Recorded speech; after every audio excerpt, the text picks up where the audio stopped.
శ్రీ విశ్వావసునామ సంవత్సర వృశ్చిక రాశి ఫలితాలు.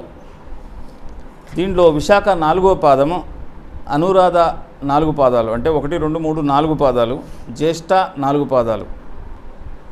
ఈ 9 పాదాలు వృశ్చిక రాశి కిందకి వస్తాయన్నమాట. వీళ్లకు వృశ్చిక రాశి వాళ్లకు 2 ఆదాయము, 14 వ్యయం. వీళ్ళది చాలా కొద్దిగా ఇబ్బందిగా ఉంది. తర్వాత రాజపూజ్యం 5, అవమానం 2. గురువు ఈ సంవత్సరం ఉగాది నుండి 14వ తారీఖు మే 2025 వరకు వృషభంలో రాజకీయ వ్యవహారాల్లో దిగ్విజయాన్ని పొందుతారు. ప్రయత్న కార్యాలన్నీ సంపూర్ణంగా సఫలమవుతాయి. శుభకార్య ప్రయత్నాలు సులభంగా నెరవేరుతాయి. సంపూర్ణ ఆరోగ్యవంతులుగా ఉంటారు. ఇతరులకు ఉపకరించు పనులు చేయబడతాయి. గౌరవ మర్యాదలు లభిస్తాయి. వీళ్ళకి కొద్దిగా సోషల్ వర్క్ ఎక్కువ అవుతుంది వీళ్ళకి. తర్వాత శుభవార్తలు వింటారు. 15/5/25 నుండి 19/10/25 వరకు, తిరిగి 6/12/25 నుంచి సంవత్సరాంతం వరకు మిథునంలో మనోధైర్యాన్ని కోల్పోకుండా జాగ్రత్త వహించుట మంచిది. మొదటి పీరియడ్ బాగుంది, తర్వాత కొద్దిగా ఇబ్బంది అవుతుంది వాళ్ళకి. తర్వాత 19 అక్టోబర్ నుండి తిరిగి 12 డిసెంబర్ వరకు, వత్సరాంతం వరకు మిథునంలో మనోధైర్యాన్ని కోల్పోకుండా జాగ్రత్త వహించడం మంచిది. తర్వాత నూతన కార్యాలకు ఆటంకాలు ఏర్పడతాయి. ఆ సమయంలో కోపాన్ని తగ్గించుకుంటే మంచిది. వీళ్ళు ఎక్కువ తక్కువ మాట్లాడడం కానీ, ఎక్కువ గొడవలు పెట్టుకోవడం కానీ, కఠిన సంభాషణలు మాట్లాడడం కానీ, వాటి వల్ల ఇబ్బందులు ఎదుర్కోవాల్సి వస్తుంది. ఇతరులకు హాని తలపెట్టు కార్యక్రమాలకు దూరంగా ఉండాలి. వీళ్ళ సొంత నిర్ణయాలు తీసుకొని వేరే వాళ్ళకు హాని కలిగించరాదు. అంటే వీళ్ళు కొద్దిగా జాగ్రత్త వహించడం వల్ల ఎదుటి వాళ్ళతోని మాటలు పడకుండా, నువ్వు చేసింది తప్పు, నువ్వు నాకు నష్టం చేసినవు, నీ వల్ల నేను నష్టపోయినా అనడం జరగదు. ఒకవేళ అట్లన్నా వీళ్ళు సెన్సిటివ్ మైండ్ అయిందనుకోండి, మైండ్ అయితే వీళ్ళు బాధపడతారు. ఎవరు? వృశ్చిక రాశి వాళ్ళు. అయ్యో నా వల్ల ఇబ్బంది పడ్డారు కదా జనాలు, నా వల్ల పలానోళ్ళకి నష్టం జరిగింది కదా అని బాధపడతారు. అందుగురించి ఆచితూచి ఎదుటోళ్ళకు సహాయం చేయడంలో అన్ని రకాలుగా ఆలోచన చేసి ముందటికి పోవడం మంచిది. సహాయం చేయడం మంచిదే, కాకపోతే జాగ్రత్త వహించడం మంచిది దాంట్లో. తర్వాత 20 అక్టోబర్ 25 నుండి 5 డిసెంబర్ 25 వరకు కర్కాటకంలో స్థిరాస్తులకు సంబంధించిన సమస్యలు పరిష్కారం అవుతాయి. వాళ్ళకి ఇబ్బంది లేకుండా జరుగుతుంది. నూతన గృహ కార్యాలపై శ్రద్ధ వహిస్తారు. ఇంట్లో శుభకార్యాలు జరిగే అవకాశం ఉంది.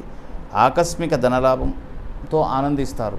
ఏదో రకంగా ఆకస్మిక ధనలాభం జరుగుతుంది వీళ్ళకి. అంటే ఉన్నదానికంటే కొద్దిగా బెటర్ ఫ్యూచర్ దొరుకుతుంది.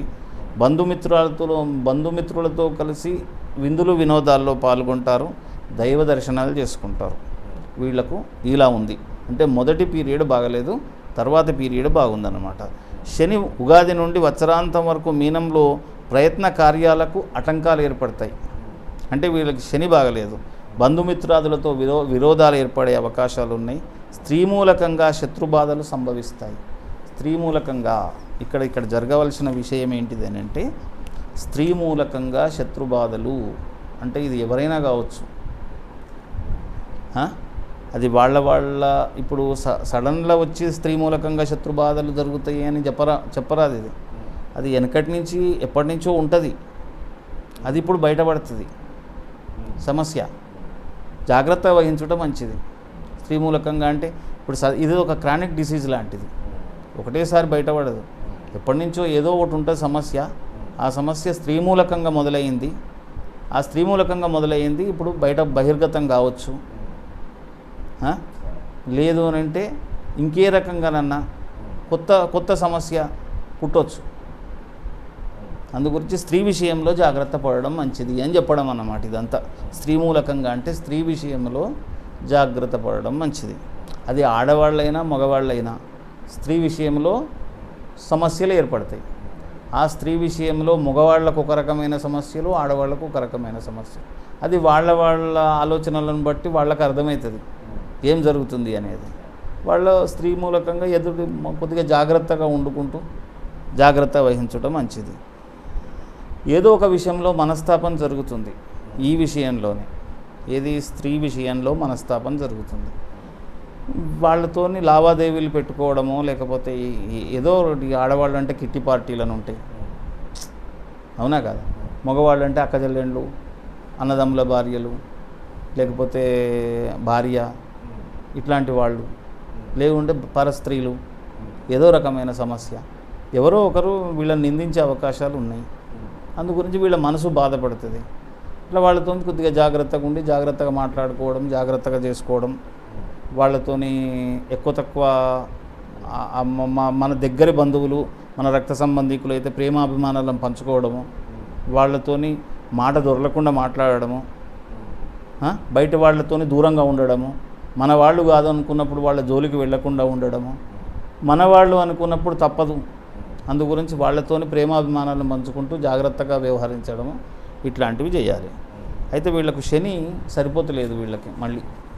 వీళ్ళకి శని దృష్టి సరిగ్గా లేదు కనుక వీళ్ళకి ప్రతి శనివారము తైలాభిషేకం చేసుకోవాలి. ఆంజనేయ స్వామికి సింధూర లేపనం చేయాలి. చేస్తే వీళ్ళకు మంచి జరుగుతుంది. ఈ సంవత్సరం అంతా వీళ్లకు ఇబ్బందులు కలగకుండా ఉంటాయి. పెద్ద సమస్యలు రాకుండా చిన్నగా గొడ్డలతో పోయేది గోటితోని సరిపోతుంది. వీళ్ళు ప్రశాంతంగా ఉండగలుగుతారు. శుభం.